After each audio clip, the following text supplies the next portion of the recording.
যিহেতু বিহুৰ বতৰ হুঁচৰিটো চলিয়ে আছে সেইকাৰণে হুঁচৰি দি আৰম্ভ কৰিছোঁ সহযোগ কৰিবনে সহযোগ কৰি কি হাত চাপৰিটো তাল মিলাই বজাই গ'লেই হ'ল হ'বনে হ'ব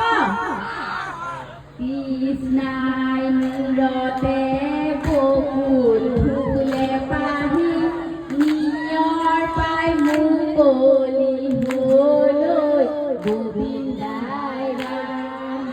তেতেলী তলতে তাত বাতি কৰিলো